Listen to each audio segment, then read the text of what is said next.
নমস্কাৰ, মই আপিল ৰহমান আৰু স্বাগতম জনাইছোঁ ইউটিউব চেনেললৈ।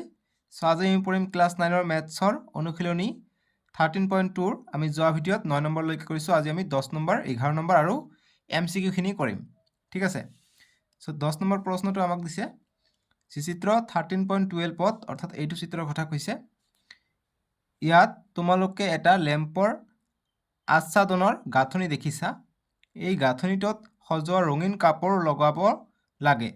গাঁথনিটোৰ ভূমি ব্যাস 12 সেন্টিমিটাৰ আৰু উচ্চতা 30 সেন্টিমিটাৰ, দুটাই সেন্টিমিটাৰত আছে। কৈছে ইয়াৰ উপৰিভাগ আৰু তলিখনত ভাঁজ লগাবৰ বাবে কাপোৰৰ 2.5 সেন্টিমিটাৰ দাঁতিত এটা ৰখাটো প্ৰয়োজন।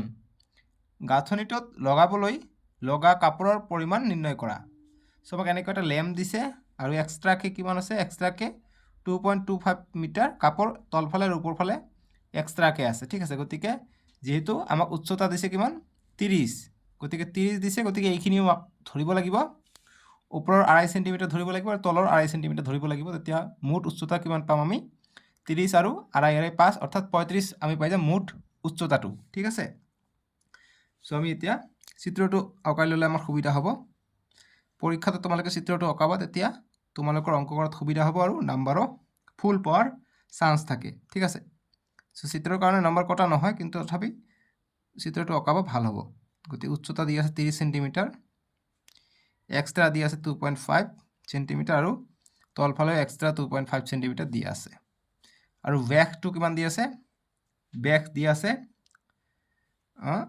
20 সেন্টিমিটাৰ, 20 সেন্টিমিটাৰ। বাছ সববিলাক বস্তু আমাক দি আছে, এতিয়া আমি ওলাব পাৰিম।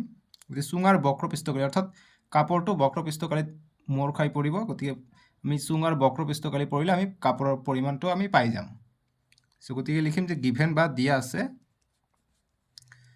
যে দিয়া আছে কি দিয়া আছে, যিটো ব্যাস দিয়া আছে, ব্যাস, ব্যাস, ভূমি ব্যাস, ভূমি ব্যাস অৰ্থাৎ ডি এইটো দি আছে 20 সেন্টিমিটাৰ, লিখি ল'ম 20 সেন্টিমিটাৰ। তাৰপিছত আমাক উচ্চতা দি আছে, গতিকে আমি লিখিম আৰু উচ্চতা লিখিলে ভুল হ'ব, মুঠ উচ্চতা বুলি লিখিব লাগিব, কাৰণ যোগ কৰিব লাগিব 2 4টো, তলৰটো ওপৰটো যোগ কৰিব লাগিব। গতিকে মুঠ উচ্চতা অৰ্থাৎ এইচ ইজ ইকুৱেল টু মুঠ 30 সেন্টিমিটাৰ দি আছে, তাৰ লগত 2.5টো প্লাছ হ'ব। গতিকে 2.5টো প্লাছ হ'ব। গতিকে যোগ কৰিলে 2.5, 5 আৰু 30, 35 সেন্টিমিটাৰ পাম আমি উচ্চতা। এতিয়া নেক্সট, এতিয়া ফৰ্মুলাত বহাই দিলে আহি যাব। গতিকে লিখিম অতএব কাপোৰৰ পৰিমাণ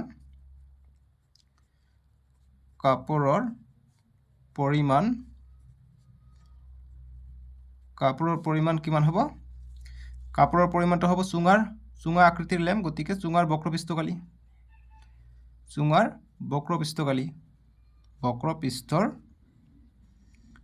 পৃষ্ঠৰ কালি। গতিকে কাপোৰৰ পৰিমাণ চুঙাৰ বক্ৰপৃষ্ঠকালি ফৰ্মুলা কি, 2πr/h। ঠিক আছে। এতিয়া 2πৰ মান হৈছে 22/7, আৰৰ মান পাইছোঁ কিমান, আৰৰ মান আমি ওলোৱা নাই, গতিকে আৰৰ মান ইয়াৰ পৰা ওলাব পাৰিম। ব্যাস দি আছে 20, গতিকে আৰ কিমান হৈ যাব, অতএব আৰ ইজ ইকুৱেল টু ব্যাসৰ আধা ব্যাসাৰ্ধ, অৰ্থাৎ 20/2 ইজ ইকুৱেল টু 10 সেন্টিমিটাৰ পাম আমি ব্যাসাৰ্ধ, অৰ্থাৎ আৰ, গতিকে আৰৰ মান পাম আমি 10 আৰু এইচ পাইছোঁ 35, গতিকে 35 পালোঁ।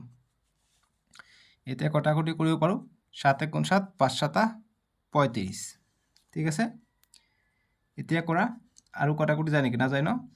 গতিকে 2 × 22 44 হৈ যায়, 10 × 5 50 হৈ যায়।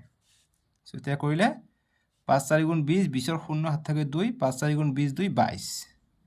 ইয়াত এটা 0 আছে, লগ লাগিলে, গতিকে 2200 সেন্টিমিটাৰত আছিলে, গতিকে সেন্টিমিটাৰ স্কোৱাৰ, অৰ্থাৎ বৰ্গ সেন্টিমিটাৰ। মুঠ কাপোৰ লাগিব 2200 সেন্টিমিটাৰ স্কোৱাৰ, ইমানখিনি কাপোৰ লাগিব।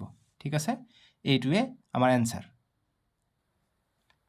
11 নম্বৰ প্ৰশ্ন দিছে আমাক, কৈছে যে এখন বিদ্যালয়ৰ ছাত্ৰ ছাত্ৰীসকলক কাৰ্ডবৰ্ড ব্যৱহাৰ কৰি ভূমিযুক্ত চুঙাকৃতিৰ পেন হোল্ডাৰ, গতিকে পেন হোল্ডাৰ মানে যি আমি কলম থোৱা, যিটো আমি এনেকুৱা এটা বাকচ বনাওঁ, সেইটো পেন হোল্ডাৰ বুলি কয়। এনেকৈ আমি কলম থৈ দিওঁ, সেইটো পেন হোল্ডাৰৰ কথা কৈছে। গতিকে এইটো চুঙা আকৃতিৰ হ'ব, ওপৰ ভাগটো খোলা থাকিব, তলৰ ভাগটো বন্ধ থাকিব। এতিয়া পেন হোল্ডাৰ তৈয়াৰ কৰা আৰু সজোৱা এটা প্ৰতিযোগিতাত অংশগ্ৰহণ কৰিবলৈ কোৱা হ'ল। প্ৰতিটো পেন হোল্ডাৰৰ ব্যাসাৰ্ধ 3 সেন্টিমিটাৰ, গতিকে ইয়াৰ ব্যাসাৰ্ধ যিটো আছে এইটো 3 সেন্টিমিটাৰ আছে আৰু উচ্চতা দি আছে 10.5, উচ্চতা h = 10.5 দি আছে, গতিকে সেন্টিমিটাৰ ৰাখিবলৈ কোৱা হ'ল। ইয়াৰ বাবে লগা কাৰ্ডবৰ্ডবিলাক বিদ্যালয়ৰ ফালৰ পৰা যোগান দিব। প্ৰতিযোগীৰ সংখ্যা 35 হ'লে প্ৰতিযোগিতাৰ বাবে কিমান কাৰ্ডবৰ্ড কিনিব লাগিব।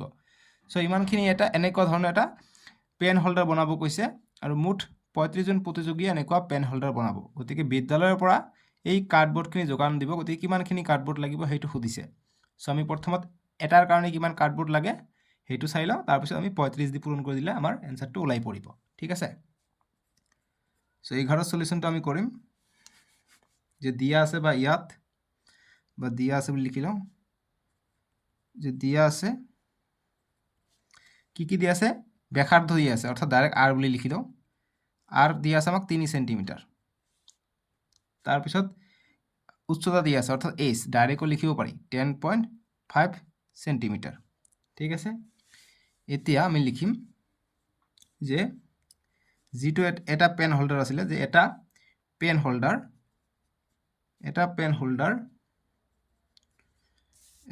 হোল্ডাৰ বানানটো ইংৰাজী হয় তথাপি অসমীয়াত দিছে হোল্ডাৰ। এটা পেন হোল্ডাৰৰ বাবে কাৰ্ডবৰ্ড লাগিব।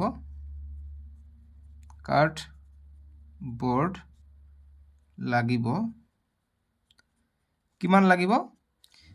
এটা পেন হোল্ডাৰৰ বাবে কাৰ্ডবৰ্ড লাগিব কি, চুঙা আকৃতিৰ, গতিকে চুঙাৰ বক্ৰপৃষ্ঠকালি আৰু এটা তলভাগ আছে, গতিকে ভূমিতলৰ কালি লাগিব। গতিকে ইজুৱেল টু কিমান হৈ যাব, চুঙাৰ বক্ৰপৃষ্ঠৰ কালি আৰু ভূমিতলৰ কালি লাগিব, তলৰ কালি। ঠিক আছে, ইমানখিনি লাগিব। এতিয়া চুঙাৰ বক্ৰপৃষ্ঠকালিৰ ফৰ্মুলা কি, 2πr/h আৰু ভূমিতলৰ কালি, ভূমিটো কি, এইটো গোলাকাৰ অৰ্থাৎ বৃত্তৰ কালি কি, πr², গতিকে বৃত্ত আকৃতিৰ হৈ আছে ভূমিটো, গতিকে πr² বহাই দিলে হৈ যাব। বৃত্তৰ কালি আমি জানো πr²। ঠিক আছে, ইমানখিনি আমি কৰি দিলোঁ, বুজি পাইছা? এতিয়া ইয়াতো পাই আছে আৰু ইয়াতো আছে, r আছে, গতিকে কমন লৈ লওঁ। πr কমন ল'লে ইয়াত 2h থাকে, যোগ πr কমন লৈছোঁ, অকল ইয়াত r² আছে, গতিকে r এটা থাকিব। এতিয়া মানকেইটা আমি বহাই দিম।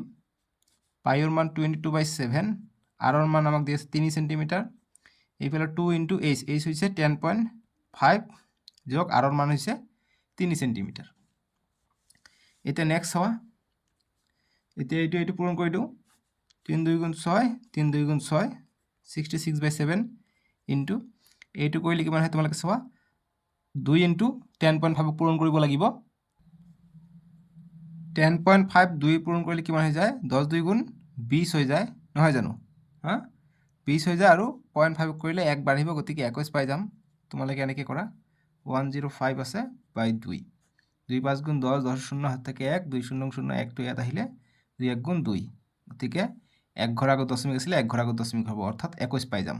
ঠিক আছে, সেইকাৰণে 21 লিখিছোঁ, যোগ 3 হ'ব।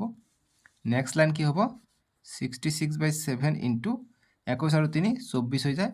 এতিয়া কটাকটি যায় নেকি, 7 দি 24ক কটাকটি নাযায়, গতিকে এনেকুৱাই থাকিব দিয়ক। গতিকে যেহেতু কালি, গতিকে সেন্টিমিটাৰ স্কুৱেৰ হ'ব, বৰ্গ সেন্টিমিটাৰ।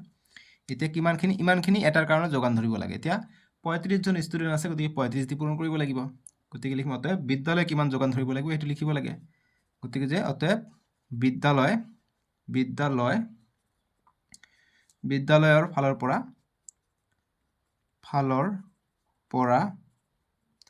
কাৰ্ডবৰ্ড বা বিদ্যালয়ৰ ফালৰ পৰা যোগান ধৰিবলগীয়া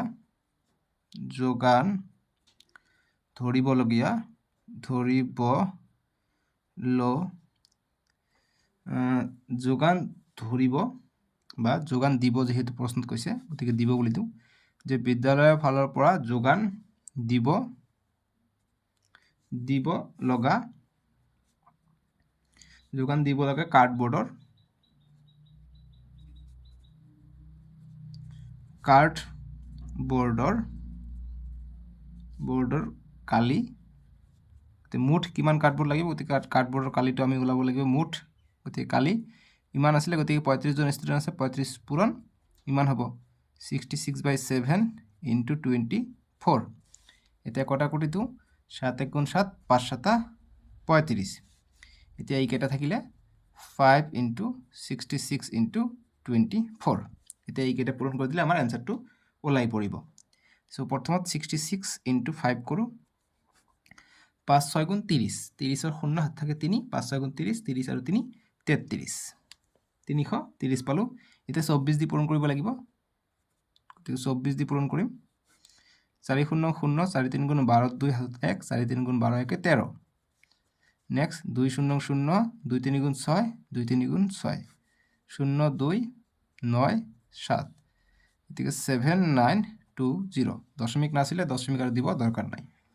ঠিক আছে গতিকে 7920 সেন্টিমিটাৰ স্কয়াৰ গতিকে মুঠ কালি লাগিব কাৰ্ডবৰ্ডৰ 7920 সেন্টিমিটাৰ স্কয়াৰ বা বৰ্গ সেন্টিমিটাৰ ঠিক আছে যেটো প্ৰশ্নত কৈছিল আমাক যে কিমান কাৰ্ডবৰ্ড যোগান দিব লাগিব বিদ্যালয়ৰ ফালৰ পৰা সো আমি লিখিম উত্তৰ যাতে বিদ্যালয়ৰ ফালৰ পৰা যোগান দিব লগা কাৰ্ডবৰ্ডৰ কালি = 7920 বৰ্গ সেন্টিমিটাৰ এইটোৱে 11 নম্বৰৰ সলিউশন বুজি পাইছা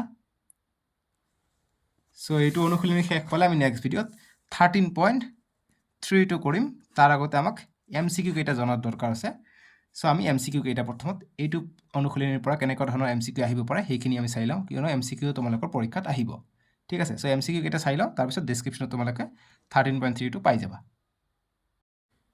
এতিয়া আমি চাম অনুশীলনী 13.2 ৰ এমসিকিউ যিখিনি ইম্পৰ্টেন্ট হ'ব ইম্পৰ্টেন্ট এমসিকিউ আমি চাম সো 1 নম্বৰ এমসিকিউ দিছে আমাক যে তলৰ কোণটো ঘন আকৃতি চুঙাৰ বক্ৰপৃষ্ঠকালি গতিকে চুঙাৰ বক্ৰপৃষ্ঠকালি কোনটো হ'ব এ দিছে πr/l বি দিছে 2πr²h সি দিছে 2πrh আৰু ডি দিছে 2πr²। সো আমি ইতিমধ্যে আমাৰ মুখস্থ হৈ গৈছে যে চুঙাৰ বক্ৰপৃষ্ঠকালি কি হৈ যায় 2πrh হৈ যায় গতিকে option C is the answer ঠিক আছে বুজি পালো এটা নেক্সট 2 নম্বৰ এমসিকিউটো আমাক দিছে যে লম্ব বৃত্তকাৰ এটা চুঙাৰ ভূমিৰ কালি 154 সেন্টিমিটাৰ স্কয়াৰ হলে ভূমি ব্যাসাৰ্ধ হ'ব গতিকে ভূমি ব্যাসাৰ্ধ কিমান হ'ব আমাক দিছে পাইৰ মান 22/7 লব গৈছে সো অপচন এ দিছে 14 সেন্টিমিটার বি দিছে 44 সেন্টিমিটার সি দিছে 49 সেন্টিমিটার আৰু ডি দিছে 7 সেন্টিমিটাৰ সো আমাক কৈছে যে বৃত্তকাৰ গতিকে লম্ব বৃত্তকাৰ মানে চুঙা আকৃতিৰ কথা কৈছে গতিকে চুঙাৰ কথা উল্লেখ কৰিছে যে এটা চুঙাৰ ভূমিৰ কালি গতিকে চুঙাৰ ভূমিৰ কালি দিয়া আছে সো গতিকে কালি দিয়া আছে অৰ্থাৎ এৰিয়া দিয়া আছে কালি মানে হৈছে এৰিয়া ঠিক আছে গতিকে কালি = গতিকে কালি যদি দিয়ে গতিকে চুঙাৰ কালি কি হৈ যাব πr² হৈ যাব ঠিক আছে গতিকে কালিৰ কথাটো আমাক দিছে গতিকে কালিটো কিমান দিছে 154 দিছে গতিকে 154 দিছে আমাক গতিকে পাইৰ মান আমাক লব দিছে 22/7 আৰু r ৰ মান আমাক লাগে গতিকে r টো ইফালে ৰাখি দিও সো নেক্সট কিমান হৈ যাব যেহেতু আমাক r ৰ মান লাগে r ৰ মানটো ইফালে থাকক আমি 154 আছে ইফালে এইটো পূৰণ হৈ আছে ইফালে আহিলে হৰণ হ'ব গতিকে হৰণ হলে পূৰণ কৰি দিলে উলটি যাব অৰ্থাৎ 7 টো যাব ওপৰত আৰু 22 টো আহিব তলত ঠিক আছে বুজি পালো এতিয়া কটাকটি কৰি দিম 2 দি কাটিলে 2 11 22 2 দি কাটিলে 2 7 গুণ 14 এক যায় আকৌ 14 হয় 2 7 গুণ 14 ঠিক আছে 2 7 গুণ 14 77 পাই যাও 11 1 গুণ 11 তাৰপিছত 7 11 77 হৈ যায় সো গতিকে কি পালো r² = 7 * 7 পালো গতিকে r² ৰ মান পালে কিমান 7 * 7 অৰ্থাৎ আমি r ৰ মানটো লব লাগে গতিকে আমি কি কৰিম দুটা 7 আছে ইয়াৰ ভিতৰত সো গতিকে আমি √ওভাৰ দিছো যেহেতু স্কয়াৰটো আমি উঠাই দিছো √ওভাৰ আহিলে গতিকে ৰুটৰ ভিতৰত দুটা সংখ্যা একে থাকিলে আমি এটা বাহিৰত লিখিব পাৰো অৰ্থাৎ 7 = r পাই যাও অৰ্থাৎ r ৰ মান পাই যাও আমি 7 সো গতিকে তোমালোকে πr² = কালি বুলি লিখিবা তেতিয়া r টো ইফালে থাকিব একো কথা নাই এনেকৈ কৰিলেও দুফালে যেহেতু সমান সমান একে থাকে গতিকে r ৰ মান কৈছে যে ভূমি ব্যাসাৰ্ধ হ'ব গতিকে r ৰ মান কিমান পালো 7 পালো গতিকে 7 সেন্টিমিটার হ'ব গতিকে 7 সেন্টিমিটার কত আছে অপশন সি আছে অপশন ডি আছে 7 সেন্টিমিটার গতিকে এইটো হৈ যাব এনসারটো বুজি পাইছা এনেকৈ আমাক এনসাৰ বিলাক ওলাব লাগে সো এইখিনি আছিলে এই দুটা ইম্পৰ্টেণ্ট আছিলে MCQ এক্সাৰসাইজ 13.2 কাৰণে আমি নেক্সট ভিডিঅ 13.3 কৰিম স্ক্ৰীনত উঠিব নহলে ডেসক্ৰিপচনত দিয়া আছে সো যেতিয়া সম্পূৰ্ণ সিলেবাসটো হৈ যাব আমি এটা এক্সট্ৰাকে আমি সকলো MCQৰ কাৰণে চাম ঠিক আছে সো মই প্ৰতিটো নতুন নিয়ম মতে তোমালোকক অংকখিনি কৰাই গৈ আছো প্ৰতিটো অনুশীলনীৰ মই MCQ বনাই দিছো আৰু লাষ্টত গৈ মই ধেৰ MCQ দিম যাতে তোমালোকৰ পৰীক্ষাত MCQ কমন পৰি যায় আৰু অনুশীলনীৰ পৰা প্ৰশ্ন আহিলে তোমালোকে সলিউশন কৰি যাতে কৰিব পাৰা ঠিক আছে সো আজিলৈকে আহো বাবে টেক কেয়াৰ